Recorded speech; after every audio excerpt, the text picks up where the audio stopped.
देवा जावोनिया महायोगपीठे तटे भीमरथ्यां वरम पुंडरीकाय दातु मुनींद्रैः समागत्य तिष्ठन्तमानन्दकन्दं परब्रह्मलिंगं भजे पांडुरंगम। रामाय रामभद्राय रामचंद्राय वेधसे रघुनाथाय नाथाय सीताया पतये नमः। आर्यधर्मोद्धारकाय संसारतमनाशिने श्रीमत्शंकराचार्याय ज्ञानसूर्याय ते नमः। सद्गुरुं सच्चिदानंदं केवलं करुणाकरं ज्ञानयोगेश्वरं वंदे ज्ञानदैवं पुनः पुनः। आदिनारायणपदं धातारं चात्रिसत्पदं दत्तं जनार्दनं चैव एकनाथं नतोऽस्म्यहं।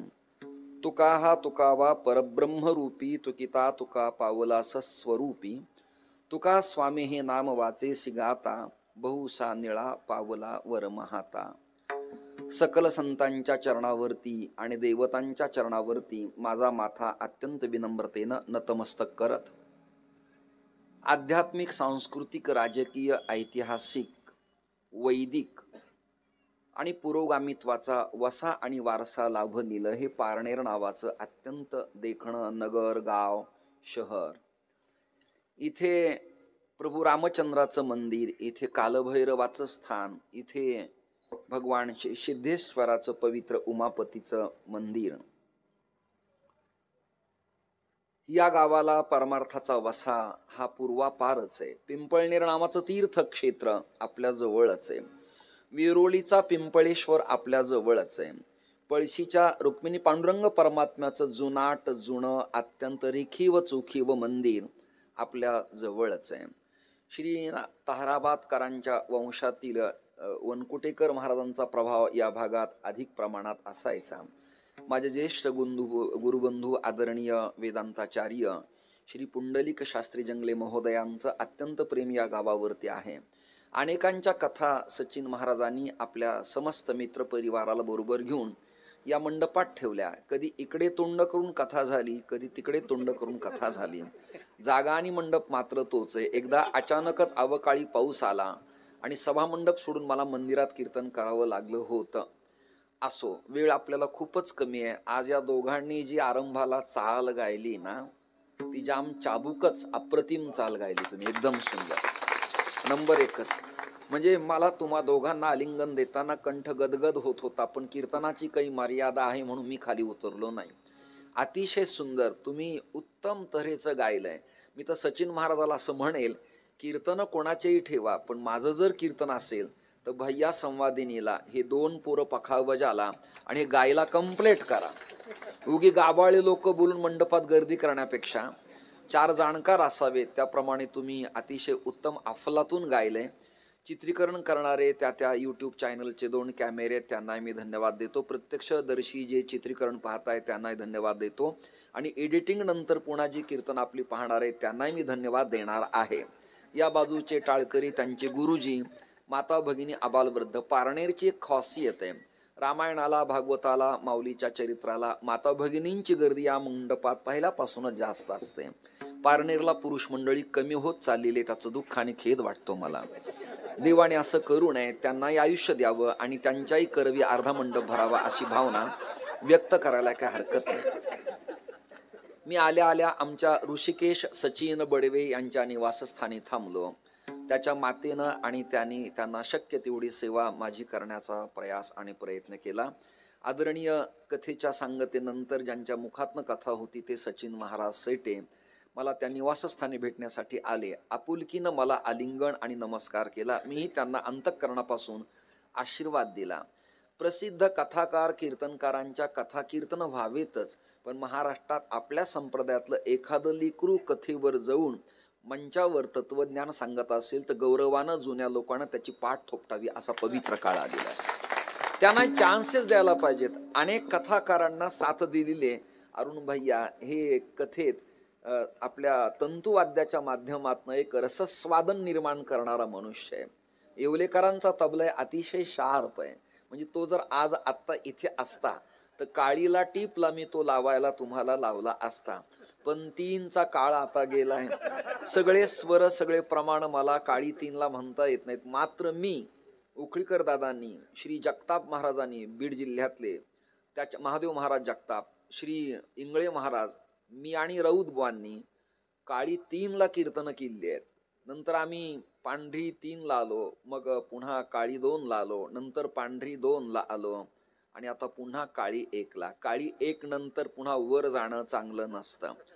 मी पूर्वी गेल्या 2 वर्षापूर्वी पखावज वादकाला म्हणायचो पांढरी 2ला स्वर लावा. त्यांनी मला अडचण सांगितली लावायला. मी तानपुऱ्यावरती पांढरी 2ला स्वर लावतो, पण पेटी वादकाला पांढरी 2ला अडचण येते. परंतु त्याच्यात सेटअप बॉक्स जर असला म्हणजे संवादिनीचा, तर त्याला ती पेटी जुळवता येते. बऱ्याच लोकांना जुळवणं हा प्रकार राजकारणात परमार्थात जमत नाही आणि तारुण्यात प्रेमही जुळवणं त्यांना जमत नाही. निदान शेवटी स्वर जुळला तरी पुष्कळ झालं असं मला म्हणायचंय. तर मग ते मला विचारतात पांढरी 2 का? मी त्यांना प्रसाद महाराज अत्यंत नजाकतीनं सांगत असतो, माझी पांढरी झाल्यामुळं पांढरी 2 सांगितला, बाकी काही नाही. हे आहेत लोक, पण जरा जेव्हा खुलतील, प्रसन्न होतील, तेव्हा मला बरं वाटेल. मी 2 तास बिफोर लवकर आलो. आल्यानंतर सचिन महाराजांना आणि ऋषिकेश बडव्यांना मी प्रार्थना अशी केली की मला श्री ॲडव्होकेट गुणेश विष्णू महाराज, पूर्णवादी संस्थानाचे मठाधिपती पारनेरकर महाराज यांना भेटण्याची इच्छा मनापासून आहे.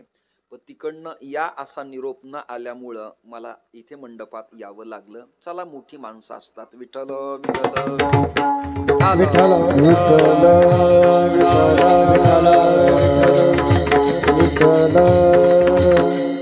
काम असं होतं, मी देवभक्त कथामृत नावाचा एक ग्रंथ लिहिलाय. प्रकरण ग्रंथ मी 5 लिहिली आहेत आणि येणाऱ्या नाथषष्ठीला पैठणला त्या ग्रंथाचं प्रकाशन. पैठणच्याच फडावर मी नाथवंशजांच्या साक्षीनं करणार आहे. त्यामुळं यांचेही 4 अक्षर आशीर्वादपर आपल्या ग्रंथाला असावेत या भावनेपोटी मी त्यांना काही विप्रांच्या करवी फोन केला होता. असो, पुढील विषय मी कंटिन्यू करतो. कारले महाराज तुम्हालाही धन्यवाद. आदरणीय प्रसाद महाराज, नरसिंह देवस्थान दादास्वामी या मठ परंपरेचे उत्तराधिकारी आणि पैठण फडाचे पाईक आणि उपासक, त्यांनाही धन्यवाद देतो. तुमच्या दोघांच्या पखावज वादनाला माझा सलाम आहे. खूप शार्प वाजवलं, म्हणजे मला येतं ते वाजवणं नाही, प्रसंगाला लागतं ते पेश करणं महत्वाचं असतं आणि तुम्ही ते वाजवलं. तुम्हाला आमच्या शास्त्रींची शिस्तीची शिकवणूक असल्यामुळं विनाकारण नको तिथे थाप आणि नको तिथे मुखडा तुम्ही न वाजवता साथीचं वाजवलंय. तुम्हाला मी धन्यवाद दोघांनाही देतो आणि माझ्या निवडलेल्या अभंगाकडे ओळतो. मला बारीक अक्षर काही या भ्रमणध्वनीतले दिसत नाहीत, त्यामुळं तुम्हीच मला प्रमाण सांगत राहा, त्याप्रमाणे मी चिंतन करील. वेळ कमी, 7 चरणाचा अभंग आहे आणि आजचा अभंग शांती ब्रह्मसंत एकनाथ महाराजांचा आहे. आणि कीर्तनकाराला भावपराग, आवाज वाढू नका, कीर्तनकाराला भावपरागही कळला पाहिजे की कुठल्या उत्सवात कोणत्या विषयावरती वक्त्यानं कीर्तन करावं.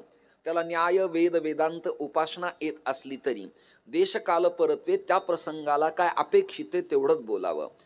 कालभैरवाष्टमी नावाचा पवित्र पर्व काळ आहे आणि त्याच्यात त्यांनी रामजन्म चिंतन सांगायला सुरुवात केली तर ती फायदेशीर ठरणार नाही. गणेश जयंतीला हनुमान जन्माची कथा सांगायला लागला तर ती परवडेबल ठरणार नाही. कृष्णाष्टमीला दत्त जयंती सांगायला लागला तर ते चांगलं प्रकरण अजिबातच नाही. युवती आणि युवकानं आईवडिलांच्या आशीर्वादानं उत्तम लग्न पार पाडलं आणि त्याच्या फलशोभन विधीला कीर्तनकाराचं प्रासादिक कीर्तन ठेवल्यावर त्याने अभंग निवडावा. जोडून या धन उत्तम व्यवहारे उदास विचारे विचकरी किंबहुना आजी संसार सुफळ झाला गे माये देखील पाये विठोबाचे. किंवा तिसरा अभंग आहे, अवघाची संसार सुखाचा करीन किंवा आसोनी संसारी जिव्हे वेगू करी. कीर्तनकार प्रसिद्ध होते पण समयाचं अवधान नव्हतं, त्याने अभंग निवडला, जाळोनी संसार बैसलो अंगणी. समय सूचकता नसेल तर मोठा गोंधळ होतो. सगळ्या महाराष्ट्रातल्या विद्वानाला माहिती, मला फार काही ज्ञान अजिबात नाही, फार कळलं नाही आणि येणाऱ्या काळात काही कळल असंही मला पर्सनल वैयक्तिक वाटत नाही. मात्र एक कळलंय की अपेक्षित स्वर किती आहे, त्याच्या ट्रेनिंगला किती गायलं पाहिजे, मंद्रमध्य सप्तकात कसा प्रवास केला पाहिजे, अनावट राग गायला पाहिजे का, मंगलाचरणाला कोणत्या स्वरांचा साज असला पाहिजे, बर, सायं संध्येला कीर्तन आहे तर राग कुठला असला पाहिजे? पट्टदीप सारखा एखादा असला पाहिजे, नंद नावाचा राग असला पाहिजे, असे राग असले पाहिजेत. आणि पट्टदीप नाही गाता आला तर त्याचा पर्यायी राग आहे भीमपलास, तोही कदाचित आला तर अतिउत्तम होतो. आणि भगवान कृष्ण परमात्म्याला परमप्रिय असलेला केदार नावाचा एक राग, कलावती आणि मालकंस हे राग परमेश्वराला परमप्रिय आहेत. पहाटेचं कीर्तन ललिताचा असेल आणि काला असेल फडाचा किंवा संस्थानिकांचा, तर भूपेश्री नावाच्या रागांच्या स्वरांचे साज गाणाराने गावेत, वक्त्याला प्रसन्न करावं आणि श्रोत्याचं अंतःकरण खेचावं. एक किंबहुना नाही भूपेश्री जमला तर भूप नावाचा राग त्याला यावा लागतो. तो सारे ग प ध सा असा त्याचा आरोह आणि अवरोह प्रवास आहे. तर त्यावेळेला तुम्ही कुठलाही जगातला राग गायला तर तो यशस्वी ठरत नाही. त्याचं कारण आहे, शास्त्रानं गाणं समय त्याला पहाटचा मांगल्याच्या पवित्र पर्व काळातला दिल्यामुळं त्या प्रसंगाला तोच राग गायला पाहिजे. माध्यान्हालाही कोणता राग गावा यालाही संगीत प्याथीमध्ये विशेष महत्व प्रतिपादन केलेलं आहे. माझे संगीतातले मार्गदर्शक गुरुवर्य डॉक्टर श्री विकासराव कशाळकरांच्याकडे पुण्यात मी संगीत विशारद नावाची उपाधी प्राप्त करून घेतली. त्यामुळे मला कोणत्या समयाला काय म्हणावं मिनिमम ते थोडं थोडं कळतं. भैयांच्या समोर हे सगळं मी सांगणं म्हणजे एखाद्या सूर्यापुढं दिवा लावण्याचाच मूर्खपणा केल्याचा भास मला होतो. आजच्या कीर्तनात माझे परमप्रिय परमभक्त, माझ्यावरती, आमच्या समाधानावरती आणि आमचे गुरुबंधू ढोक महाराजावरती प्रेम करणारे श्री सोमनाथ दादा उपस्थित आहे. सपत्नीक त्यांना मी धन्यवाद देतो. कोणी संतवृंद, विप्रवृंद, गाणवृंद असतील आणि ज्यांचं नाव मला पाठ नाही त्यांना इथून मंचावरून कोटी कोटी नारायण करतो आणि आज निवडलेल्या अभंगाची भूमिका आपल्यासमोर स्वच्छ आणि स्पष्ट अशी करतो. सुगी काय, कालावधी काय, प्रसंग कोणता आहे? तर आता 4 सुग्या आपल्या संप्रदायात सांगितल्यात. सुग्या म्हणजे उत्सव, पर्व काळ. कोणती कोणती सुगी आहे? आवाज खानकाय लागलाय, आतापर्यंत चांगला होता. एक आषाढी नावाची एकादशी आहे, कार्तिकी नावाची एक एकादशी, माघी नावाची एक एकादशी आहे आणि चैत्री नावाची एक एकादशी आहे. या 4 एकादशा वारकरी संप्रदायात अध्वर्यू, अग्रगण्य, प्रमुख लीडर अशा प्रकारच्या प्रतिपादन केल्यात. याचा अर्थ असा, शुद्ध आणि वद्यातल्या प्रत्येक महिन्याच्या एकादशांना गौण मानावं असा त्याचा अर्थ अजिबात नाही. पण त्यातली त्यातही मास्टर ऑफ माइंड ज्याला म्हणावं लागतं, प्रमुख लीडर, या 4 तिथे आहेत. आणि संतांचं प्रमाण असं आहे, आषाढी कार्तिकी विसरू नका मज, सांगतसे गुज पांडुरंग. पांडुरंग परमात्मा संतांना संदेश देतो, गुह्य सांगतो की आषाढी आणि कार्तिकी या 2 एकादशांना, चतुर्थ एकादशांना मला विसरू नका. वारकरी संप्रदायात चतुर्दशी नावाची तिथी पंशात आली की बिनचूकपणे त्र्यंबकेश्वर तीर्थक्षेत्रात, त्र्यंबक तीर्थक्षेत्रात नाशिक जिल्ह्यात जायचं असतं. सासवडला काकांच्याकडे जायचं असतं. आणि फाल्गुनातली षष्ठी आली की पंचपर्व श्रेणी आहे, त्यामुळं पैठणातल्या वारीला फडकऱ्यांनी यायचं असतं.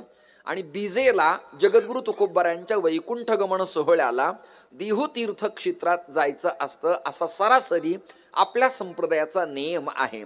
अन्य संप्रदाय किती मोठे बलदंड सांपत्तिक बळानं थोरले असले तरी ज्ञानदेव तुकारामासारखा संत नाही आणि गाथा ज्ञानेश्वरी सारखा ग्रंथ नाही, हा माझा स्वानुभव आहे. माझ्या 15 पिढ्या या संप्रदायात खर्च झाल्यात, त्यातला 15वा मी आणि तुम्ही आहोत. तुमचे पितृचरण आणि मी 15वे आहोत, मकरंद आणि तुम्ही 16वे आहात. हा क्रम मी आतापर्यंत करत आलेलो आहे. श्रोते हो, तसं मग ज्ञानोबारायांची वारी आल्यानंतर पांडुरंग परमात्मा कार्तिकी एकादशी झाल्यानंतर पंढरपुरात थांबत नाहीत. त्यांना अवदासीन्य आहेत, त्यांना करमत नाही, पांडुरंगाचं मन लागत नाही.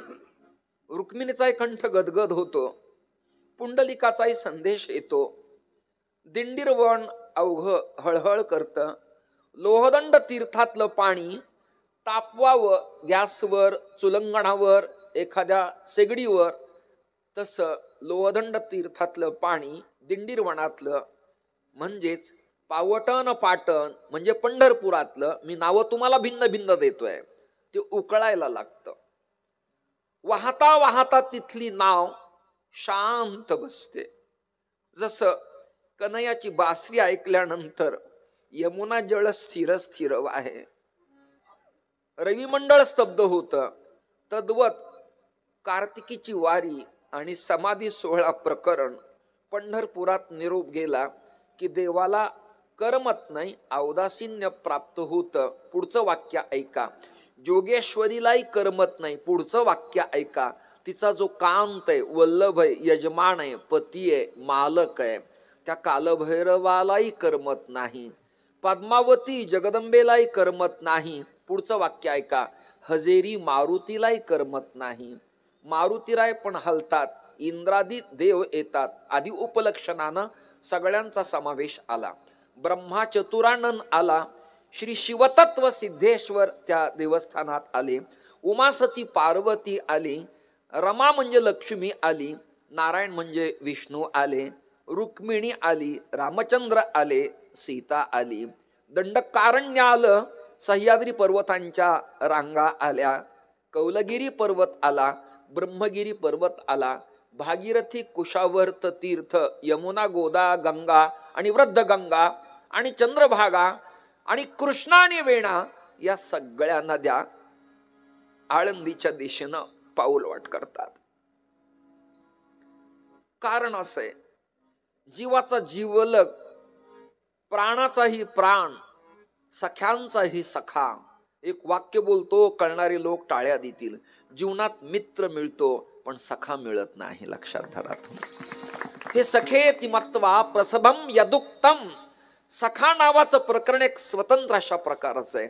जणाबाईच्या वाणीला बहर आला आणि गंगाखेडातून, मराठवाड्यातून, गोदेच्या काठातून नामदेवरायांची कृपांकित असलेली जणाबाई आपल्या अभंगातून उद्घोषणा करायला लागली. सखा माझ्या ज्ञानेश्वरा, विवेक सागरा, विवेक सागरा, विवेक सागरा, सखा माझ्या ज्ञानेश्वरा, सखा माझ्या ज्ञानेश्वरा, सखा माझ्या ज्ञानेश्वरा, सखा माझ्या ज्ञानेश्वरा. विवेक सागरा, विवेक सागरा, सखा माझ्या ज्ञानेश्वरा, सखा माझ्या ज्ञानेश्वरा, सखा माझ्या ज्ञानेश्वरा, सखा माझ्या ज्ञानेश्वरा.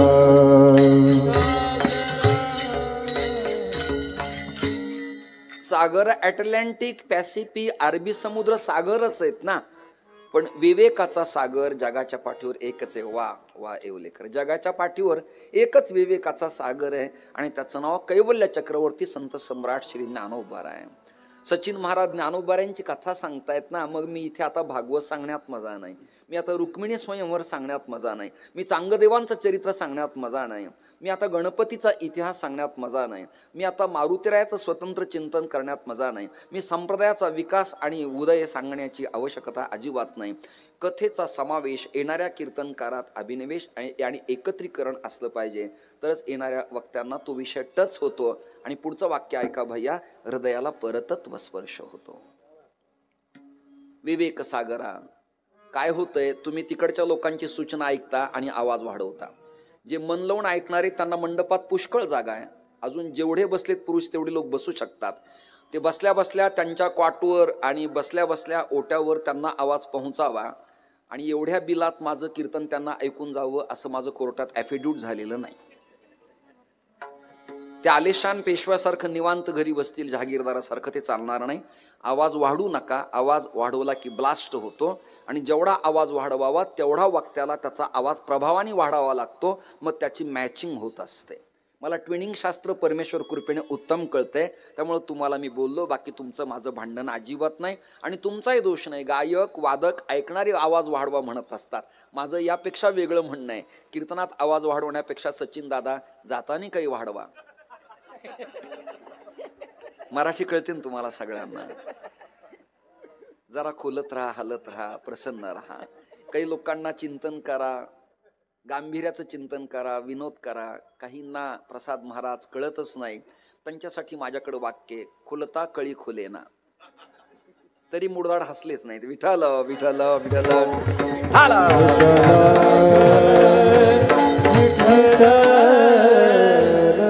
शेतात अधिक प्रमाणात पाणी झाल्यानंतर शेतीत पीक येत नसतं, तसं अधिक सप्ताह बुवा लोकांचे ऐकले की यांच्यावर परिणाम फार होत नसतो. त्यामुळे कधीतरी नाविन्याचं एखादं ऐकायला मिळालं तर माणसाला वाह क्या बात आहे, अप्रतिम आहे, अफलात आहे असं वाटायला लागतं. आणि ते म्हणण्यासाठी कुवत, दानत आणि मनाची प्रसन्नता लागते की काय गायलं यार तुम्ही. हे म्हणायला मनाचं मोठे पण लागतं. बुवा जळगावाला चालत नाही, म्हणजे जिल्हा नव्हे, न जळणारा असा त्याचा अर्थ आहे. सखा ही नातं स्वतंत्र आहे, म्हणून सखा माझ्या ज्ञानेश्वरा माऊलीला ज्ञानोबरायला सखा म्हणतात. सखा सगळं मिळतं. एक लक्षात धरा, पेंद्या, वडजा, वाकडा, मधुमंगल, श्रीश्यामा, तनसुखा, मनसुखा हे सगळे परमात्म्याचे सवंगडी होतेच, पण या सगळ्यात एकच सखा होता. श्रीमद भागवतातला प्रसंग आहे, अतिशय सुंदर आहे. श्री कृष्ण सखा कश्चित ब्राह्मणो ब्रह्मवित्तमा रे. श्रीकृष्ण सखा कश्चित ब्राह्मणो ब्रह्मवित्तमा. हा सखा आहे. सखा नातं जुळत नसतं. जगाच्या पाठीवर एकच संत आहेत, त्यांना सखा म्हणावं लागतं. शांतीब्रह्म एकनाथ महाराजांना स्वप्न दृष्टांत झाला. आजीला उठवलं, आजोबांना उठवलं. गोदावरीचा काठ आहे, काळकभिन्न पाणी आहे, रातकिडे ओरडतात. भली पहाट, भली म्हणजे फार मोठी पहाट, काळी कभिन्न. श्वापद गोदेच्या काठावरती शालिवाहन नगरात जुना शब्द आहे, पैठण या गावात श्वापद फिरत होते. आणि नाथांचा जो जहागीरदार संपन्न वाडा आहे गोसाव्यांचा, तो जरा उंच टेकडीवरती आहे. अन्नदैवत खाली आहेत. पाणी तिथपर्यंत येऊन गोदावरीचं आलिंगन देत असायचं. पण नाथांची देवपूजा, नाथांचा कुलधर्म कुलाचार आणि नाथांचं सर्वसामावेशक परमार्थाचं चिंतन, सर्व धर्म कुळ गोत्र वर्ण प्रांत समाजाला आलिंगन देण्याचा भाव नाथरायांचा पवित्र उदात्त व्यापक चिरस्थिर अखंड अशा प्रकारचा होता. भली पहाट झाली आणि स्वप्न पडलं की ज्ञानोबरायाच्या कंठाला समाधीत आळंदीमध्ये मुळी लागलेली आहे. मुळ्यांचे प्रकार दोन आहेत, एक तंतुमुळे आणि एक सोटमूळ आहे. सोटमूळ म्हणजे मोठ्या प्रमाणातला आणि तंतू म्हणजे सूक्ष्माती सूक्ष्म. जर मूळ खडकांना भेदत तर एखाद्या शरीराला वेटोळा घालायला त्या मुळांना काय लागतं कल्पना करा. कित्येक बोर वट आणि पिंपळाच्या जारव्यामुळं म्हणजे तंतुमुळामुळं बंद पडतात, मोटर चोकअप होते, पाणी येत नाही. कित्येक पाईप चोकअप होतात का, तंतुमुळं त्यात शिरतात. ओले मुळ भीदी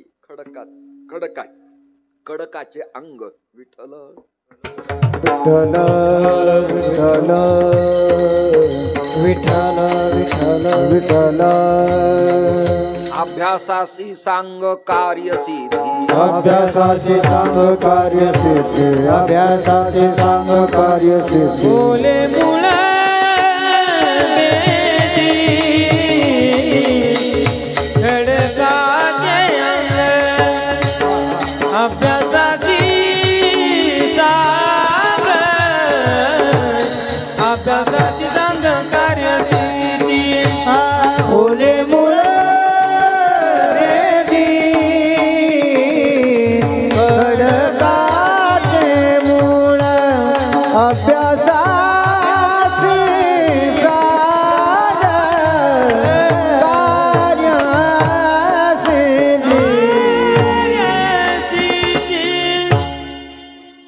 खडकाला पाषाणाला ब्लास्ट करूनही दगड फुटल्या जात नाही.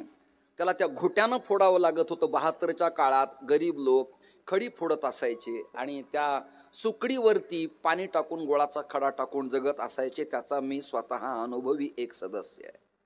माझे वडील त्या काळात शासकीय स्कीममध्ये मुकादम होते, त्यामुळे ती सुकडी आम्हाला कमी अधिक प्रमाणात मिळायची. शिजवायची, पाणी टाकायचं, खायला गोड लागायची. आत्ताची बासुंदी आणि आत्ताचा रवा सुद्धा त्याची बरोबरी करू शकत नाही. त्याच्यात प्रेम वात्सल्याचा भाव होता. दारिद्र्य होतं पण मनाचं मोठेपण असायचं, लक्षात द्या.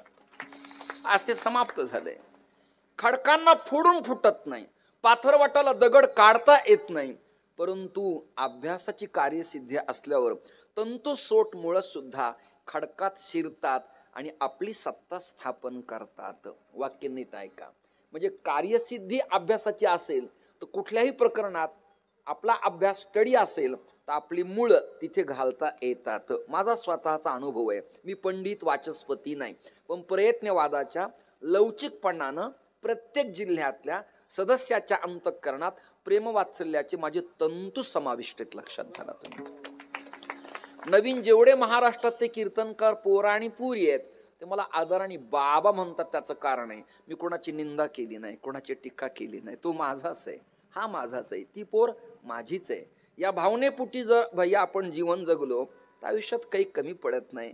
दोघंही तुम्ही या प्रकरणाचे साक्षी आहात. श्रद्धेय ढोक बाबांच्याकडे वंडलीला माझी भागवत कथा झाली. निरोप समारंभाला ढोक महाराज रडत होते. ती क्लिप एवढी व्हायरल झाली, लाखो लोकांच्या पर्यंत ती पोहोचली. विठ्ठल विठ्ठल. आता आमच्या समाधानच्या तारखा मिळत नाहीत, पण मला पाहिलं की बाबा संपलं. काय लागतं आपल्याला? प्रसाद महाराजांना कमी काळात मी काय दिलं, पण आदराने सगळे लेकर मला बाबा केव्हा येणार आहेत हा रिस्पेक्टिव्ह भाव देतात. तुमच्या घरी आल्यावर तुम्ही पाण्याने पाय धुवायला हा भाग स्वतंत्र आहे असं वाढाळतात, ही सगळ्यात मोठी पूजा आहे, लक्षात द्या. वेळ मला कमी आहे, कार्यसिद्धी अभ्यासाची असेल तर प्रवेश कुठेही करता येतो. आता कीर्तनात काही असं ठरलेलं नसतं की हा राग गायचा आहे, तो ख्याल गायचा आहे, ही त्याची जाती आहे, हा अभंग आहे. सैन्यात जसा गोळीबार केव्हाही होऊ शकतो तटबंदीवरती, तसं कीर्तनात प्रमाण वादन हे ठरलेलं नसतं आणि ठरलेले फार काळ प्रसिद्ध होत नसतात. नाही कळलं तुम्हाला? ते प्रेझेंटेशन करण्यासाठी आतलाच अंतरंग बाहेर समाविष्ट व्हावा लागतो. त्याला फार काही चिकित्सा लागत नाही. एकदा समोर सिद्धांत आला, प्रमेय आला, प्रक्रिया आली की भगवान परमात्मा अपसिद्धांत न होता अबाधित प्रकरण आपल्या मुखातून बोलून घेतो. विठ्ठल विठ्ठल.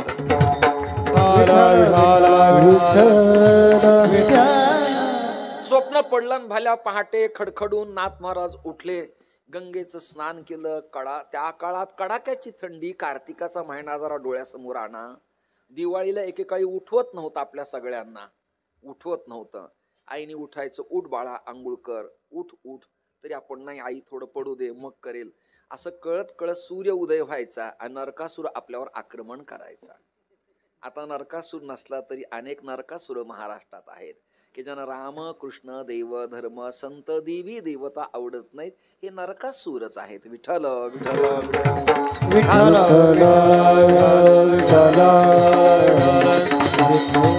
भागवतामध्ये आघासूर आला. एक्झॅक्टली आघासूर म्हणजे काय? आघ म्हणजे पाप, पापकृत्य करणारा असुर, त्याचं नाव आघासूर. बाकी काय? तृणावर्त, वॅटमिन तृणावर्त. तृण म्हणजे गवत, आवर्त म्हणजे एकत्रित करणे. म्हणजे काय? स्वच्छता अभियान. अंतरंग आणि बहिरंग हे सगळे भाव महाराजांना माझे आवडले आणि ते मला येताना म्हणाले, कथा खूप ऐकल्या, कथा मी करतो, पण या माणसाच्या माइंड मधून काय बाहेर येईल काही सांगता येणार नाही.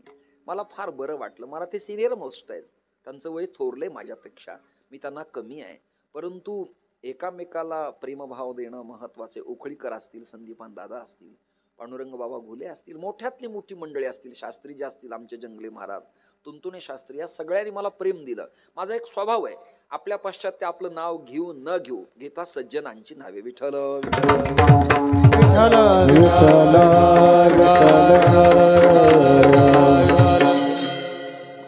अंगावरती पंचा टाकला, पळी भांड घेतलं. ब्राह्मणांनी वैष्णवानी रिक्त हातानं कुठे चलू नये असा नियम आहे. मग काय असावं?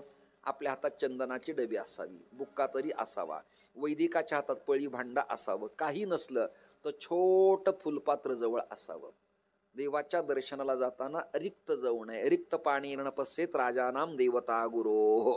राजा, संत आणि दिविज यांचं रिकाम्या हस्तानी दर्शन घेऊ नये. ब्राह्मणाने तृप्त असावं, पण देणाराने तृप्त असल्यामुळं त्याला कमीच 5 रुपये भरावेत असा त्याचा अर्थ नाही. भूयस ज्ञान द्यावं म्हणजे भूरी ज्ञान द्यावं म्हणजे परिपूर्ण द्यावं आणि त्याने ते स्वीकारावं. ऐकत राहा, ऐकत राहा. याची आयाचित वृत्ती असावी.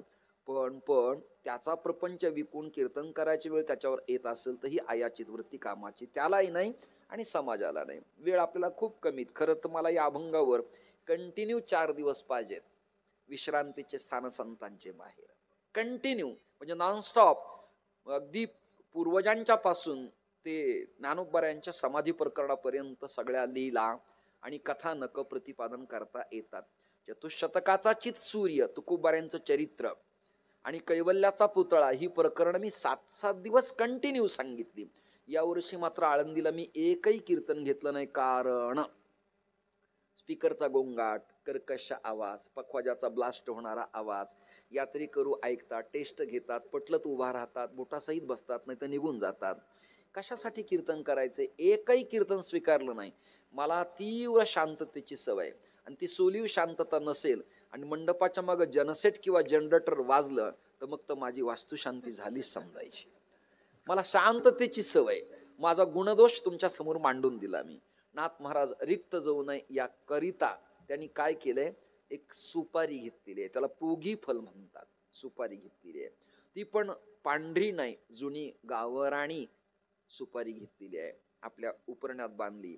आणि नाथ महाराजांनी आपल्या पूर्वासुरींना अभिवादन करून, दत्तात्रय जनार्दनाला अभिवादन करून, श्रीखंडाला अभिवादन करून, विजय पांडुरंगांना अभिवादन करून, नाथ महाराज शालिवाहन नगर म्हणजे पैठण प्रतिष्ठान दक्षिण काशी ते आळंदी दरकोस दर मुक्काम करत करत निघाल्यानंतर चास तीर्थ क्षेत्रातले नगर जिल्ह्यातले दादास्वामी उपाख्य नरहरी महाराज, अमृतनाथ मठाचे पूर्वासुरी आचार्य श्रीधर स्वामी महाराज, माझ्या वंशातले दंडवत स्वामी महाराज विरक्त माधव, गावबा महाराज कांसानकर आणि एकनाथ महाराजांचे सुपुत्र हरिपंडित महाराज, या सगळ्या जणांनी नाथरायाला विचारलं, आज प्रवास कोणत्या दिशेने जरा कळलं तर आमच्यावर उपकार होतील.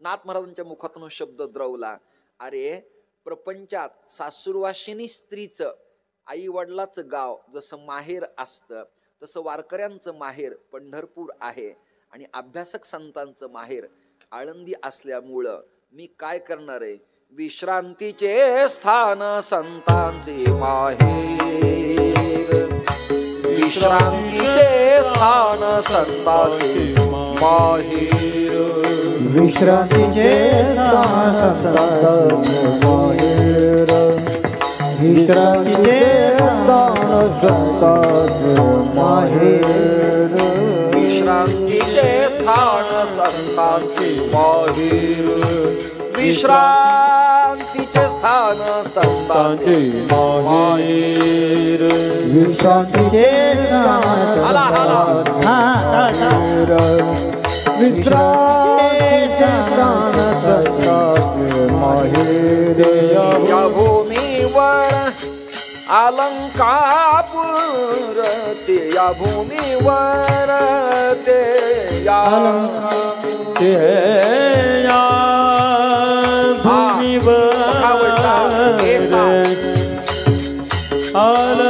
अलंकापूर तुझ्या भूमीवर, भूमीवर तुझ्या भूमीवर,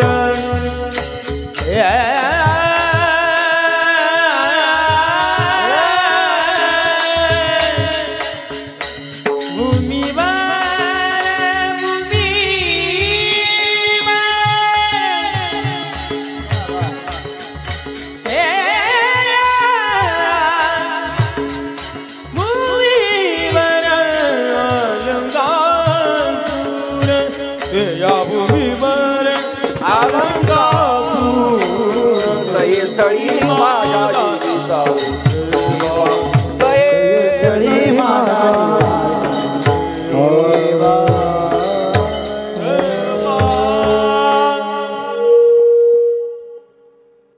विश्रांतीचे स्थान संतांचे माहेर ते या भूमीवर अलंकापूर. अलंकापुराचे ऐका ना वाक्य. सह्याद्री खंडात ऐका ना वाक्य. स्कंद पुराणाच्या सह्याद्री खंडात आळंदीचे अनेक नाव आहेत. पहिलं नाव आहे आनंदवन. कोणतं नाव आहे? आनंदवन. दुसरं नाव आहे शिवपीठ. तिसरं नाव आहे अलंकापूर आणि चौथं नाव आहे अलंकावती. विठ्ठल विठ्ठल विठ्ठल विठ्ठल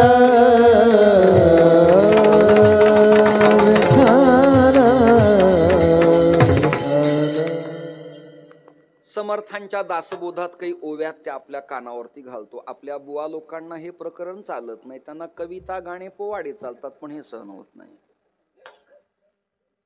ते म्हणाले धर्मस्थापनेचे नर ते ईश्वराचे अवतार झाले आहेत पुढे होणार देणे ईश्वराचे. तुझा तू वाढवी राजा मलेंच्या संहार झाला. पुढचं वाक्य ऐका. उदंड जाहले पाणी स्नान संध्या करावया बुडाला औरंगजा पापी आनंदवन भुवनी. अंडरलाईन. आनंदवन भुवन. पुणे प्रभागाचा जो भौगोलिक इतिहास आहे त्याला आनंदवन म्हणायचे. आळंदीचं नाव आनंदवन आहे. गांभीर्यानं चिंतन ऐकणाऱ्यांना हे आवडेल. ज्यांची कानं खराब आहेत त्यांना हा विषय कळणार नाही. विठ्ठल विठ्ठल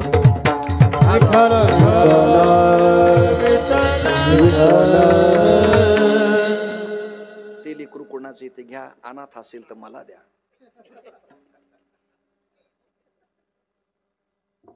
घ्या त्याला जवळ. अशा घरातल्या सगळ्या लेकरांना कंटाळून मी संन्यास घेतला आणि तेच जर माझ्या पुढे आलं तर मला पुन्हा मृत्यूशिवाय दुसरा पर्याय शिल्लक नाही.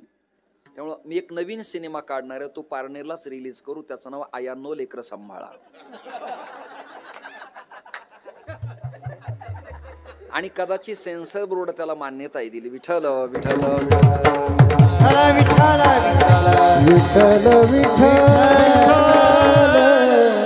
मी कीर्तनात विनोद कधी ठरवून केलाच नाही. बोलेल तो विनोद झाला. सोपं गणित आहे. ज्ञानोबा तुकोबाराने व्याकरण पाहिलं असेल, पण ते बोलेल ते व्याकरण झालं. ते बोलतील तो वेदांत झाला. सोपं गणित आहे. श्रोते हो तयाचे बिसाठ सुखे म्हणो एत वेद. हा त्यांचा अधिकार आहे. चिंतनाला वेळ आपल्याला कमी आहे. आनंदवन नाव आहे त्याचं. अलंकापूर तीर्थ आहे. अलंकावती आणि शिवपीठ हे जुनाट. ज्ञानाबाई तेथे मुकुट. मुकुट म्हणजे प्रमुख, लीडर, सगळ्यात समोर असलेला अग्रेसर व्यक्ती असा त्याचा अर्थ. ज्ञानदेव वैष्णव मोठा म्हणजे मुकुटमणी. विठ्ठल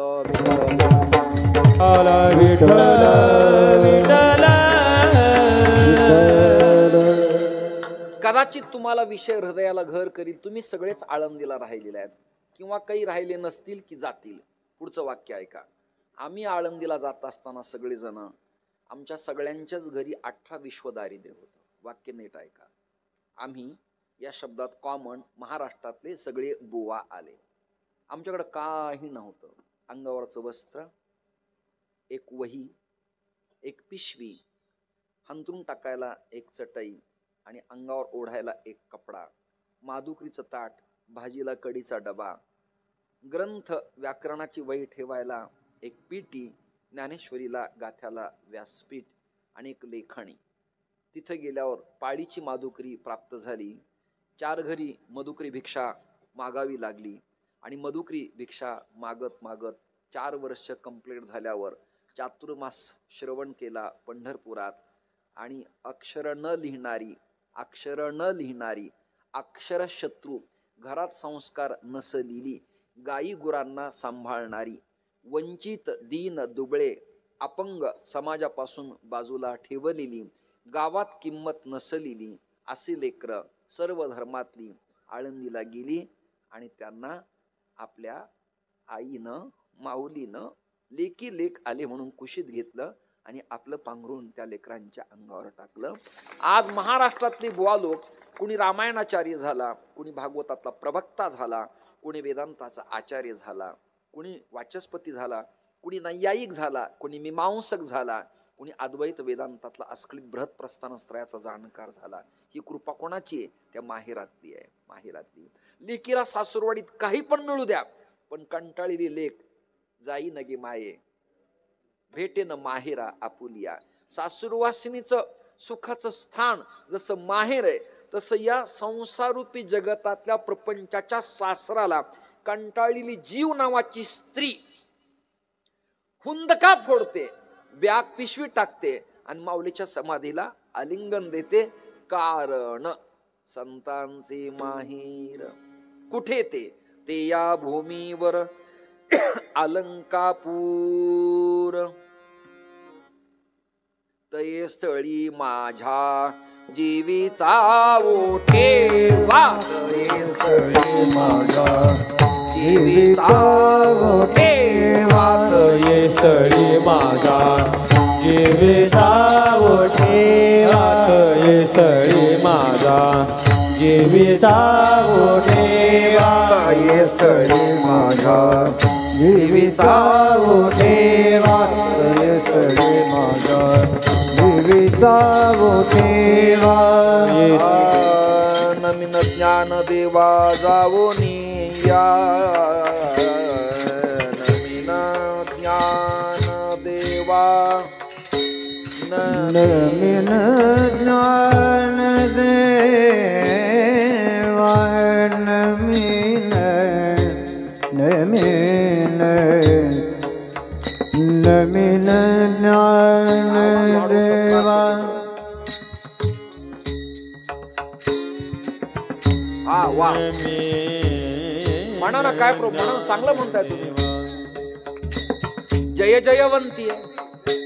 नवीन ज्ञान देवा देवा, नवीन ज्ञान देवा, नवीन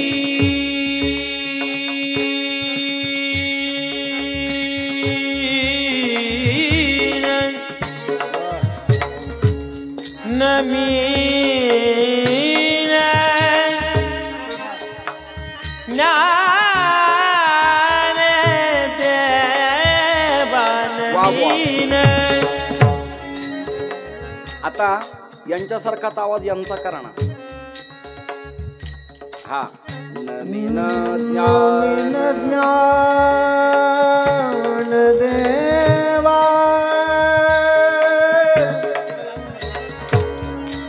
नवीन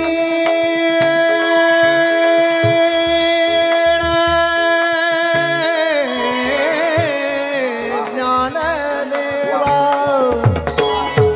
नवीन नवीन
असे कीर्तनकारांनी त्या त्या प्रसंगाला त्या त्या वेळेला त्यांना चान्सेस दिलेच पाहिजेत.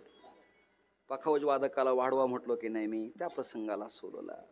पेटीचा सोलो करायचा आहे आप्पा जळगावकरांच्या सारखा, त्यांना वाढवा म्हणलो की नाही मी. ज्या प्रसंगाला जे लागतं ते त्याच प्रसंगाला. खीर आणि कढी देवाच्या नैवेद्याला नाही, पितरालाच. ज्यांना यातलं कळतं ते, जे पाणी नेत नाही त्यांना काय कळणार हा विषय. भरीत संकष्टी चतुर्थीला नसतं कांद्याचं, भरीत चंपाषष्टीलाच असतं. एरवी मी कांदा खात नाही, कांदा खाणाराची मी टीका करतो, पण कांदा न खाताय कांदा कांदा म्हणल्यामुळं कांदा खाल्ल्याचंच पुण्य मला लागतं. नाही कळलं का? हा वांदा होतो. त्यामुळे तुम्ही खूप सगळेजण चांगले गातायत. त्या त्या प्रसंगाला रेकॉर्डिंगला कसं अपेक्षित असतं त्याप्रमाणे तुमच्याकडनं मी करून घेतलंय. तुम्ही तिघांनी पण मला हे त्रयमूर्ती खूप आवडलात. मी आवाज कमी करा हा हेतू असा आहे की तुमचे गाताना एक ना एक अक्षर स्वच्छ कानावरती पडतात आणि त्यातले हरकती आणि बारकावे कानावरती येतात. असे कुसरी म्हणजे कळा नाही, कुसरी म्हणजे बारकवा आणि कला म्हणजे मोठेपण. धा ही झाली कला, पण धीरकीट ही झाली कुसरी. त्यातला बारकावा आहे की नाही. त्यामुळे तुम्ही चांगलं गायलंय. मी काय करीन तै ठाई माझ्या जीवीचा ओ ठेवा किंवा जीवाचा ओ ठेवा. मी काय करील तिथे नमीन ज्ञान देवा जावोनिया. आता नमन का करावं याची मीमांसा पाहताना मला फारच वेळ लागेल, तरी 2-3 प्रयत्नवाद तुमच्यासमोर युक्तिवादाप्रमाणे वकिलासारखे करून पाहतो आणि तुमच्या या श्रवण करणाऱ्या न्यायालयासमोर मांडायचा मी प्रयास आणि प्रयत्न करतो. युक्तिवाद आहे. नमन का करावं, नवीन ज्ञान देवा. कारण काय? हा काही जातीयतेचा तडा आहे काय? हे काही राजकारण आहे काय? हे काही पक्ष विघटन किंवा संघटन आहे काय? हा काही संप्रदायाचा भेद आहे काय? कशासाठी? दत्तात्रय जनार्दन परंपरेतले एकनाथ महाराज, आदिनाथ गुरु परंपरेतले ज्ञानोबा आहे. मग ते एकामेकाला नमन अभिवादन करतात तरी का? त्याचं कारण आहे महाराष्ट्रातल्या संस्कृतीचं हे वैभव हे लक्षात घाला तुम्ही. वैभव आहे. वयाचा विषय नाही इथं, ज्ञानाचा विषय आहे, त्याच्या अनुभवाचा विषय आहे, त्याच्या गुरुपरंपरेचा विषय आहे. एक नमी नका वाक्यरचना ऐका आणि मग आपण विठोबा रुक्माई घेऊन उर्वरित अभंगाचा भाव मांडूया कमी वेळेत. श्रोते हो नीट ऐका. नमन करण्याचं कारण असे, बालवयात गुरुकृपा संपादन करून 13व्या-12व्या शतकात द्वैती अद्वैती रेकॉर्डिंग करणाऱ्या सज्जनांनो, द्वैती अद्वैती केवळ अद्वैती अशा विद्वत सिद्धांताच्या सभेत सगळ्यांना एकत्र आणण्याची किमया ज्ञानोबा खिरीज अन्य संतात कुणात दिसत नसल्यामुळे नवीन ज्ञान देवा एक चौकट. ज्यांना कळते ती माना हलवतात, जे बिचारे निवांत त्यांना यापेक्षा मराठी मला सांगता येत नाही. याच्यासाठी स्वतंत्र महाराष्ट्रात कीर्तनकार आहेत, त्यांना तुम्ही ऐका. नवीन ज्ञान देवा. वेद उपनिषद श्रुती स्मृती न्याय मीमांसेची भाषा एका विप्रकुळातल्या विद्वानाखेरीज अन्यांना कळत नव्हती. अन्यांना कळू नये असं नाही, पण त्या काळात कळत नव्हती. मग मी काय करील?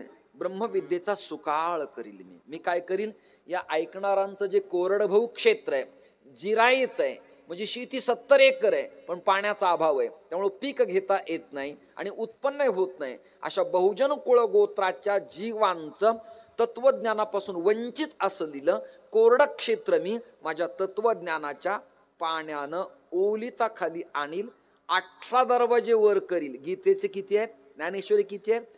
18 दरवाजे वर करील आणि पाठारावरचं क्षेत मी तत्वज्ञानानं ओलिता खाली आलीन. तिथं ज्ञान विवेक वैराग्याच्या फुलाफालाचा बहर करून टाकेल.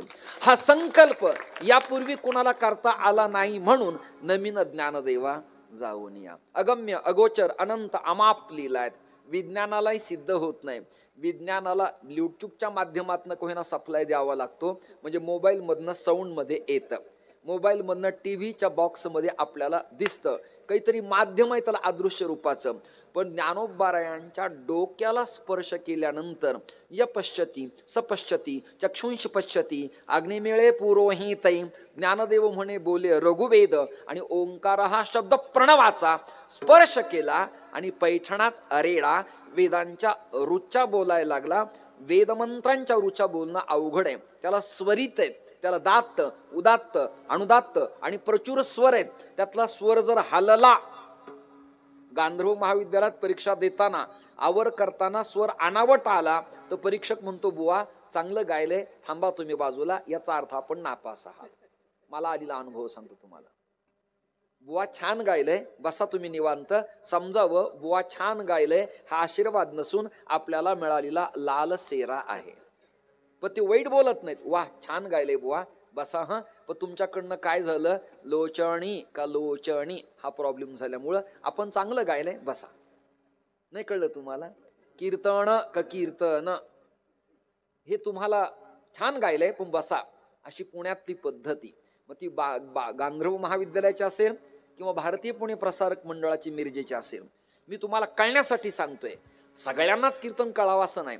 यातल्या अभ्यासक काही 5, 50, 25 स्त्रिया पुरुषांना कळलं तरी माझ्या प्रवासाचा सीन गेल्याचा आनंद मला वाटेल. विठ्ठल विठ्ठल विठ्ठल विठ्ठल.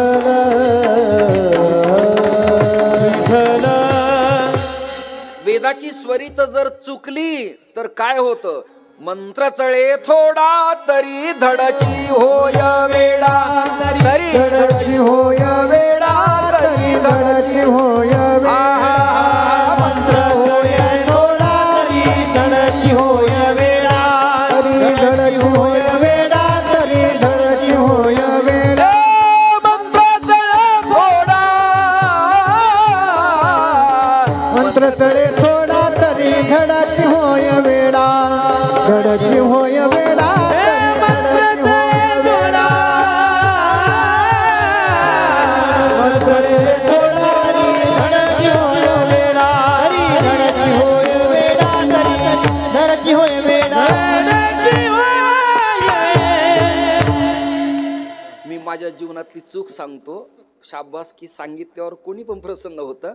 माझ्या जीवनातला अपमान सांगतो. मी आळंदी चक्रांकित बाबांच्याकडे भागवत ऐकत होतो. ऐका. कुंभार गुरुजींच्याकडे शिकत होतो. पुढचं वाक्य ऐका. आनंद आश्रम स्वामींना अभिवादन करायला जात होतो. साधक आश्रमात जात होतो. पण बृहत प्रस्थानत्रयातले अक्षर अनावट आणि पारिभाषिक मला उमगत नव्हते, कळत नव्हते. माझ्या मनाला वाईट वाटायचं. मी रडत असायचो इंद्राणीच्या काठावर पुंडलिकाच्या जवळ बसून एकांतात. पाणी वाढल्यावर असं वाटायचं कधी कधी विठ्ठलपंतासारखं ध्यानत प्रायश्चित आपण घ्यावं. परंतु मला पुढे प्रपंच करायचा होता, संतती होणार होती, कीर्तन करायचे होते, पारनेरला येऊन आज कमवायचं होतं. त्यामुळं ती गडबड मी केली नाही. कुंभात मला पदं घ्यायची होती, कुंभातली पदं मला त्यागायची होती.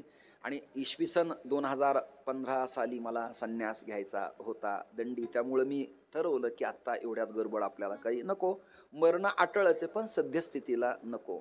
म्हणून श्रोते हो, मी थांबलो. मला एक जण जवळ आला. त्या जवळ येणाऱ्या माणसाचं नाव सांगतो. न्यायाचार्य डॉक्टर श्री नामदेव शास्त्री महाराज भगवान गडकर. मला म्हणले काय झालं तुला रडायला? म्हणलं मला औदासिन्य आलंय.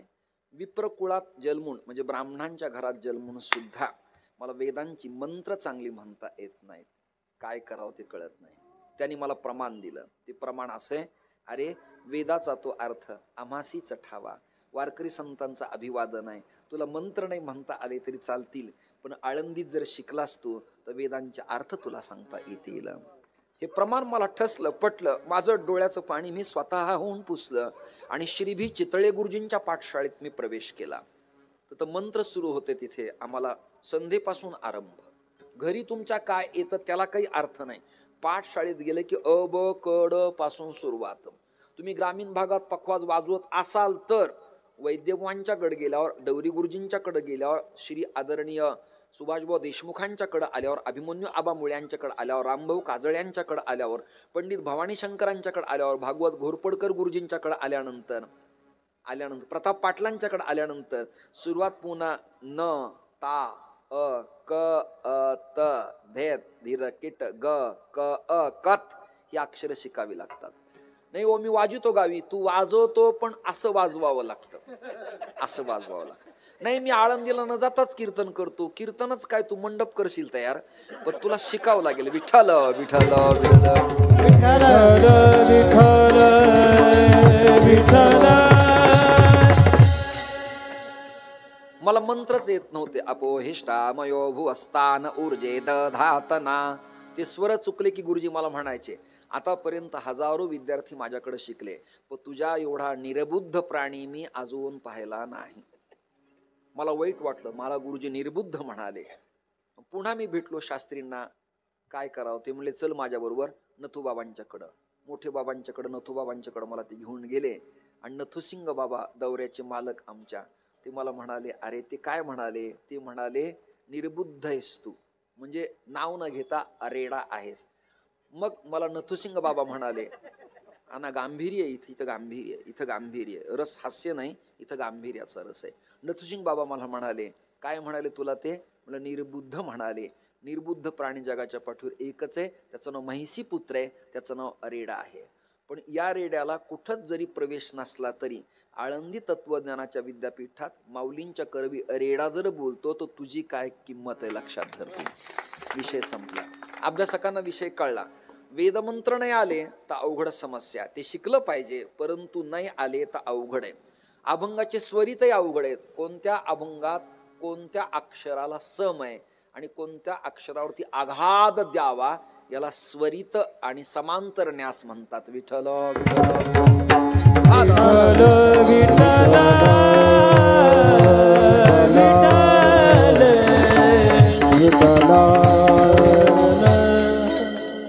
आपली मंत्र चुकतात तर रेडा वेदमंत्र म्हणतो अशी घटना जगाच्या पाठीवर अन्यत्र कुठे झाली नाही. मंडन मिश्राच्या दरवाजातले 2 पोपट सोन्याच्या पिंजऱ्यातले शास्त्र चर्चा करत होते, स्वतःप्रमाणम मतप्रमाणम. याखेरीज इतिहासात भारतीय तत्वज्ञानात संतांच्या स्पर्शानं एखादा पशु बोलला असं न घडल्यामुळे नवीन ज्ञानदेवा जावणिया. अजून एक सांगतो, न ऐकलेलं. ग्रंथाचं नाव आहे ल.रा. पांगरकर. ग्रंथाचं दुसरं नाव आहे ज्ञानेश्वर दिग्विजय. त्या ग्रंथात असा विषय लिहिण्यात आला, कपिलधारा नावाचं तीर्थक्षेत्र आहे बीड जिल्ह्यात आहे, मांजरसुंब्याजवळ. ते वेगळं, ते मन्मथ स्वामींचे, ते जंगम बांधवांचे, वाणी बांधवांचे, पंचाचार्य परंपरेचे, रेणुकाचार्य परंपरेचे, ते स्वतंत्र आहे. कोल्हापूरजवळ एक कपिलधारा तीर्थ आहे, तेही स्वतंत्र आहे. परंतु नाशिक त्रिंबकच्या जवळ एक तीर्थ आहे, सर्वतीर्थ टाकेच्या शेजारी. मुंबईवरून इगतपुरी घोटी मार्गे त्रिंबकला जाताना त्याचं नाव कावणाई गाव आहे. कावणाई, तिथे फलहारी मठ आहे, तिथे रामचंद्राची मूर्ती आहे, तिथे भागीरथी कुंडातनं अवतीर्ण होते. आणि सेगावीच्या गजानन महाराजानं तिथे काही दिवस तपश्चर्या केली असा पुरावा आहे. पुढचं ऐका आता. सांख्यांच्या शास्त्राचा उदय म्हणजे सांख्यानी कपिलांनी जे शास्त्र आपल्या आईला शिकवलं ती जागा म्हणजे कपिल आश्रम आहे, कावणाई, नाशिक जिल्हा. तुम्ही न ऐकलेले विषय तुमच्या समोर मांडतोय मी. तिथे त्याचं नाव आहे फलाहारी आश्रम. तिथे कमलाकर भट्ट नावाचे ब्राह्मण राहत होते. त्यांच्या बायकोचं नाव होतं शुद्धमती. सरळ गणित आहे, शुद्ध आहे मती जिची, अशी जी ती शुद्धमती.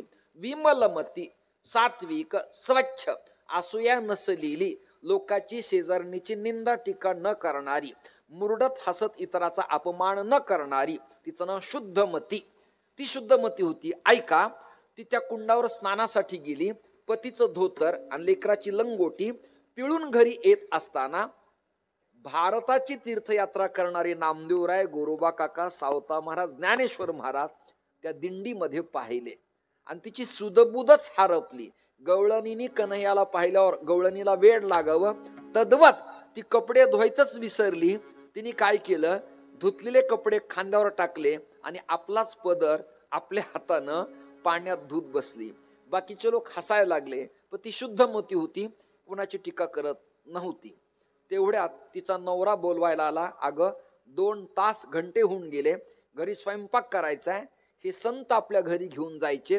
टीका नाही केली. कोण, कुठले, जिल्हा, तालुका, संस्था, गाव, आडनाव, जाती, गोत्र, कोणत्या संस्थेचे, कुठून सुटले, काय शिकले, किती पास आहेत, किती नापास आहेत, नाही.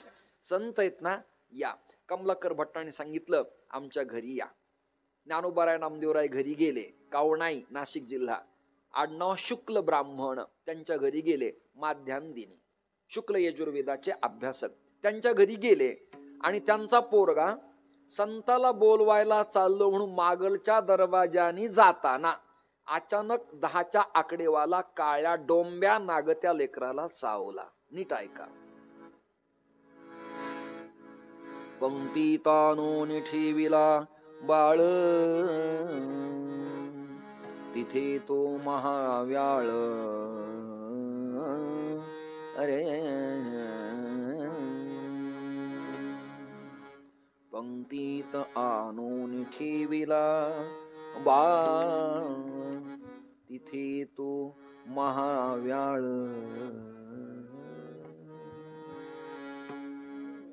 संतांच्या पंगती बसल्या आणि बाळ आणून ठेवलं. माऊलीने विचारलं, आई साहेब हे बाळ कोणाचं? आमचंच. काय नाव? गोपाळ. मग त्याला उठवा ना. नाही म्हणली, निवांत पडलंय. वाक्य नीट ऐका बर का. लिकरू गेलंय पोटचं, पण संत घरी आल्यावर रडायचं नाही. का? डोळ्यात पाणी दिसलं तर मादुकरी घेणारे संत परत जातील. हेही गेलं आणि तेही गेलं. डोळ्याला पदर लावला. काय नाव? गोपाळ. नामदेवराय म्हणाले, गोपाळाला जीव घातल्याशिवाय नाम्या जेवत नाही, पंढरपुरातला माझा नियम आहे. विना घेतला आणि भजन सुरू केलं आणि माऊली उठले आणि लेकराला स्पर्श केला. कथा समाप्त. मेलील कमलाकर भट्ट शुद्धमती शुक्ल ब्राह्मणाचं लेकरू जिवंत झालं. विज्ञानात, उपकरणात, सायंटिस्ट विचारात, PCB ग्रुपमध्ये, मेडिसिन तत्वज्ञानात, कोणत्याही काउन्सिलमध्ये मेलीलं जिवंत करता येत नाही. हे माऊलीने केल्यामुळे नमीन ज्ञान देवा जाऊन या. तुम्हाला हजारो पुरावे मला नमीन ज्ञान देवा या प्रकरणावरती देता येतील.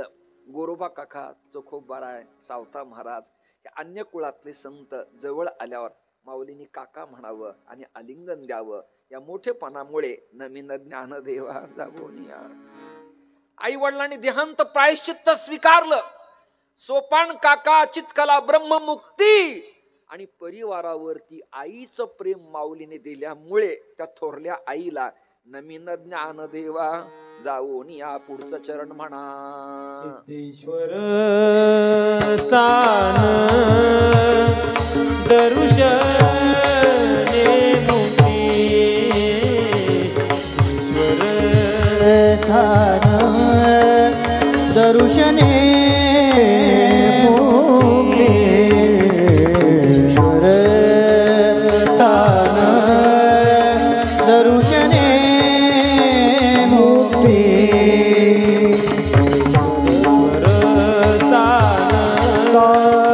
दरुशने मुक्ती.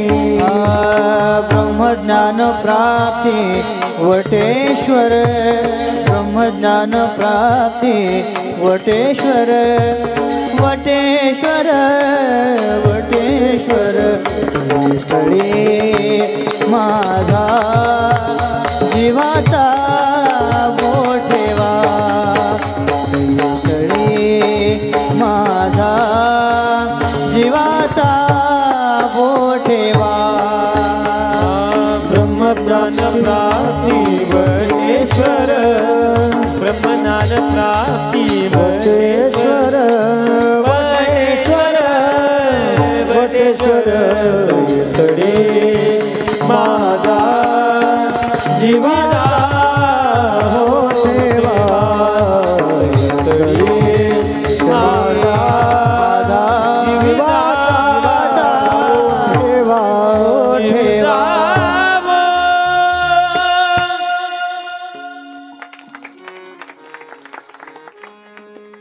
ऐकणारे बिचारे किती उदास आहेत हे टाळ्या वाजवण्यावरच कळलं मला. देवाने तुम्हाला सुखात ठेवावं. जो करील माझ्या कीर्तनातील टाळ्यांची टाळाटाळी या सप्ताहानंतर यमत्यास कवटाळी. ते यमाच्या बापाला सुद्धा भेट नाही एवढी त्यांची पुढची तयारी असल्यामुळं. चला वा, छान गायलं. अप्रतिम समर्पक चाल. सिद्धेश्वर स्थान. आळंदीला काय दैवताचे नाव सिद्धेश्वर.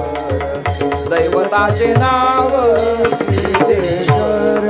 दैवताचे नाव सिद्धेश्वर. दैवताचे नाव सिद्धेश्वर. आळंदी हे गाव पुण्य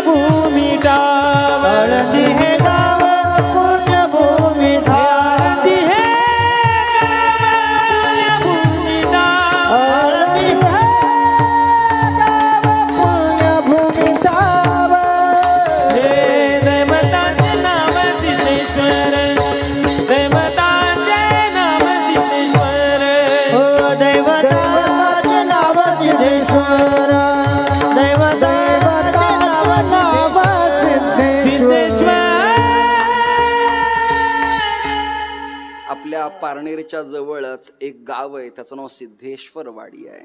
म्हणजे पारनेर सुद्धा इक्वलेंट आळंदी तीर्थक्षेत्राचं लक्षात घाला. दैवताचे नाव सिद्धेश्वर. सिद्ध आहे ईश्वर असा जो तो सिद्धेश्वर. सिद्धेश्वर स्थान आहे. शंकराचे अनंत नाव आहे, त्यातलं सिद्ध ईश्वर एक नाव त्याचे सिद्धेश्वर. सिद्धेश्वर स्थान परिणाम काय? दरुशने मुक्ती, सलोकता, समीपता, सायुज्यता आणि स्वरूपता. तेणे मुक्तिचारी चारी मुक्ती ॲट अ टाइम प्राप्त होतात, म्हणून सिद्धेश्वर स्थान. दरुशने मुक्ती. पण अजून काय घडलं? ब्रह्मज्ञान प्राप्ती वटेश्वरी. यातही दोन चिंतन आहेत बरं का. वेळ माझा संपलाय, 9:15 वाजले जणू. वटेश्वर दोन आहेत बरं का, ऐकणारे जरा सावध राहा. 3 वटेश्वर आहेत सांगतो तुम्हाला मी. एक चांगा वटेश्वर आहे, त्याचा नगर जिल्ह्यात जन्म आहे. त्याचं गाव आहे नारायण डोह, आडनाव त्याचं कुलकर्णी.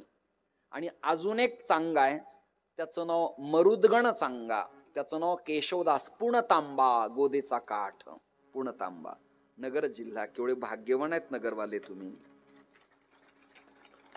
आता तुम्ही किती भाग्यवान आहेत, काय केलं हे येणाऱ्या 23ला कळेल. विठ्ठल विठ्ठल विठ्ठल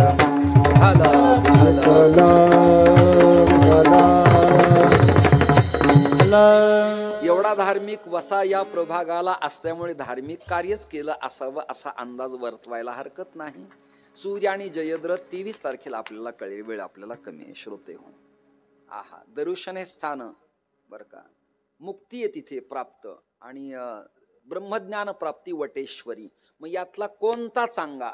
राऊळ चांगा हा महानुभाव पंथीयांचा आचार्य आहे. 3 चांगा सांगितले बरं मी. ढोबळ लोक सांगतात चांग देवच, परंतु 3 चांगा आहेत. हे जे चांगा आहेत त्यांनाच कळतं.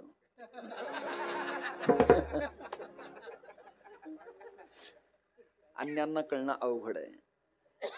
चांग देवाला ब्रह्मज्ञान प्राप्ती म्हणजे काय? 1400 वर्ष तप्त तीरावर वास करणारा कोरा करकरीतच राहिला, म्हणून त्याच्यासाठी 65 ओव्यांचा प्रबंध. ऐका ना, 65 ओव्याचा प्रबंध शिवपीठ नावाच्या विद्यापीठात, शिवपीठ हे जुनाट, शिवपीठ आळंदी या विद्यापीठात सर्च करण्यात आला आणि मग 65 ओव्याची प्रबंधाची PhD बहाल करण्यात आली. ऐका ओवी. स्वस्ती श्री वटेषु जो लपोणी जगदाभासू, दावी मगग्रासू प्रगटला करी. आहा हा हा. अदृश्याला दृश्य करण्याचं सामर्थ्य चित्कला ब्रह्ममुक्ताईच्या कृपेनं, माऊलींच्या कृपेनं 1400 वर्ष कोऱ्या राहिलेल्या चांग्याला कळल्यामुळे ब्रह्मज्ञान प्राप्ती वटेश्वरी. आता ब्रह्मज्ञान प्राप्ती झाल्यामुळे वटेश्वराचं विधान असे, चांग देव म्हणे आजी जन्मा आलो, देव म्हणे आजी जन्मा आलो, देव म्हणे आजी जन्मा आलो, देव म्हणे आजी जन्मा आलो. गुरुपुत्र झालो मुक्ताईचा, गुरुपुत्र झालो मुक्ताईचा, गुरुपुत्र झालो मुक्ताईचा. वडील लेकराचे आत्मगुरु आहेत, पण गुरुमंत्र घेतल्यानंतर लेकराचे मोक्ष गुरु हे वडीलच असतात.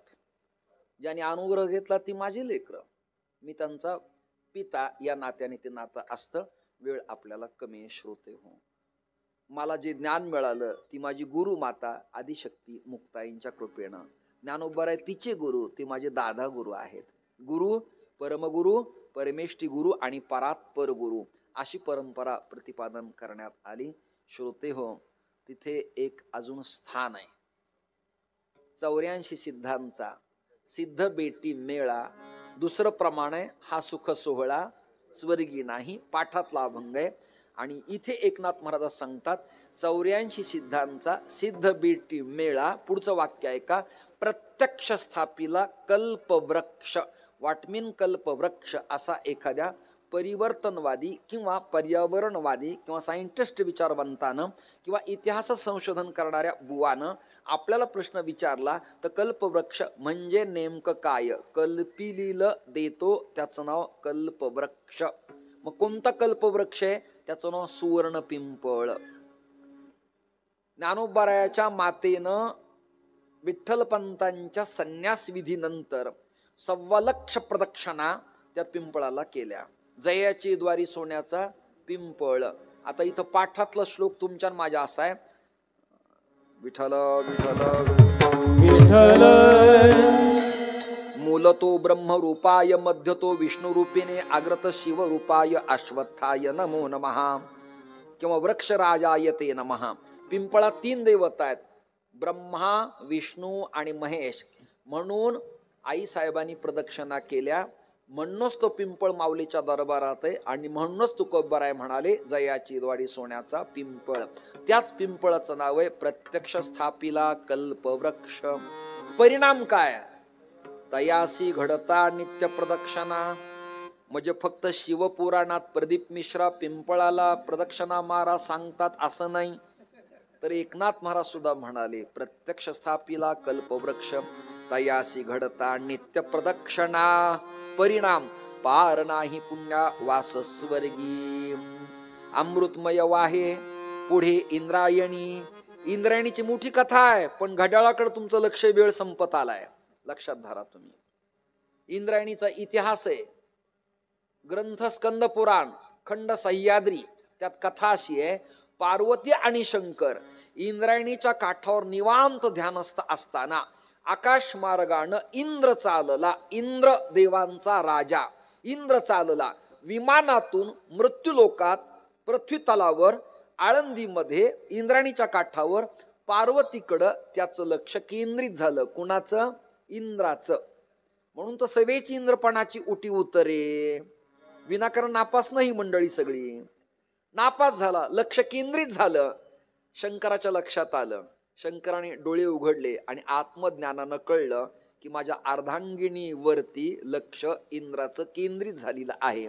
पुन्हा डोळे झाकले आणि इंद्र हसला. हसल्यावर सोमनाथ दादा भाऊ राग आला पार्वतीला. कुठल्याही स्त्रीला आपल्या नवऱ्याबद्दल कोणी वाईट बोललं तर राग यावा. तिचं नावच पत्नी, अंडरलाईन. तीच पत्नी, अंडरलाईन.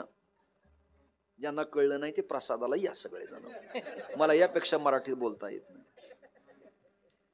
पार्वतीला राग आला, माझ्या नवऱ्याला हसलास काय? मेल्या, तुझं पदही जाईल, भ्रष्ट होशील, तुला भग पडतील. शाप ऐका बर का, भग पडतील आणि तुझं अंग वितळेल. हिमालयात बर्फ सूर्य उदयानंतर जसा वितळतो, हिमगिरी वितळतो आणि अलकनंदेच्या पाण्याचा प्रवाह वाहतो, तद्वत इंद्राचं अंग वितळलं. इंद्र आयणी म्हणून ती झाली इंद्रायणी. अमृतमय वाहे पुढे इंद्रायणी. भागीरथी आदि करुणी तीर्थराज. ऐशिया स्थळी समाधी ज्ञानदेव. एका जनार्दनी ठाव अलंकापूर विठोबार भूमाय. विठोबार कुमार विठोबार कुमार विठोबार कुमार विठोबार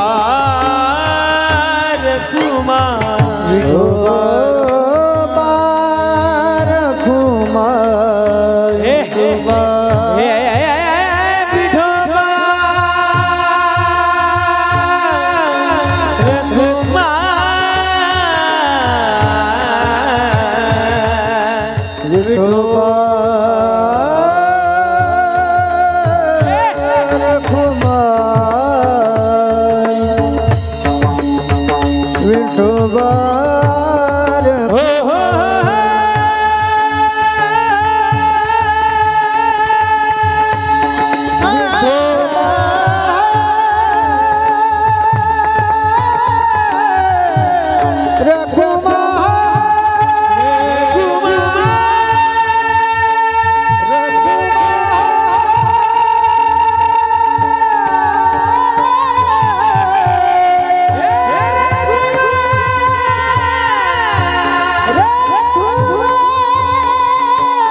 कैवल्य चक्रवर्ती संत सम्राट श्री ज्ञानोबरायांच्या चरित्राचं गाण आदरणीय सचिन महाराज करतायत.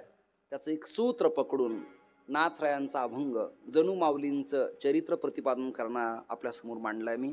माझ्याकडनं काही प्रमाद झाला असला, स्वर गेला असला, तालातून गेलो असलो, काही अभंगाचे भाव राहिले असले तर मायेच्या पदराने आपण मला क्षमा कराल अशी अपेक्षा विनेकरी आपल्याकडनं करून माझ्या कीर्तन सेवेला मी विराम देतो. स्पीकरवाल्याला खूप धन्यवाद, टाळकऱ्यांना धन्यवाद, निरागस जी लेकरं आहेत त्यांना सगळ्यांना धन्यवाद देतो आणि श्रोत्यांनाही धन्यवाद देतो, माता भगिनींना धन्यवाद देतो. तुम्हाला जीवनात आरोग्य प्राप्त व्हावं आणि संतांच्या विचाराची कास धरत आपलं जीवन कृतकृत्य करा अशी भावना व्यक्त करत माऊली ज्ञानेश्वर जय ज्ञानेश्वर माऊली ज्ञानराज माऊली ज्ञानेश्वर माऊली ज्ञानराज तुकाराम ज्ञानेश्वर माऊली. ऐका ना, जरा बसलेले माझ्यावर उपकार करा ना, हात वर करा ना सगळेजण. आणि चित्रीकरण करणारे 2 कॅमेरे ऐका ना, एडिटिंग करताना एक माझ्याकडे ठेवा आणि एक त्यांच्याकडे ठेवा. खर्च जरी गावकऱ्यांचा असला तर मधून अधून मलाही दाखवा, त्यांनाही दाखवा. भानुदास एकनाथ भानुदास एकनाथ भानुदास एकनाथ भानुदास एकनाथ ज्ञानदेव नामदेव तुकोबा एकोबा नामदेव नामदेव तुकोबा लोबा मुक्ताबाई जनाबाई मुक्ताबाई बहिणाबाई मुक्ताबाई जनाबाई मुक्ताबाई बहिणा भानुदास एकनाथ भानुदास एकनाथ भानुदास एकनाथ भानुदास एकनाथ ज्ञानदेव तुकाराम तुकाराम तुकाराम ज्ञानदेव तुकाराम तुकाराम भानुदास एकनाथ. टाळी वाजवा माय बाप. भानुदास एकनाथ भानुदास एकनाथ भानुदास एकनाथ भानुदास एकनाथ भानुदास एकनाथ भानुदास एकनाथ दास एकनाथ भानुदास एकनाथ भानुदास एकनाथ भानुदास एकनाथ भैरवनाथ भगवान की जय रामचंद्र भगवान नमस्कार वल्लीपते हर हर छत्रपती शिवाजी महाराज धर्मेंद्र संभाजी महाराज भारत माता की वंदे मातरम्. अवधूत चिंतन श्री गुरुदेव दत्त.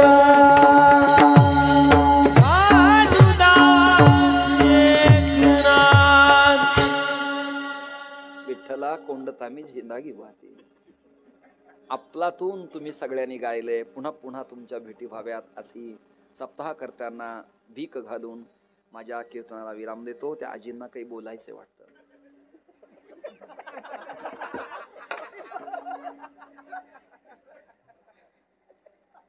एखादा कॉर्डलेस माईक असेल तर त्यांना द्या, त्यांची भावना आहे.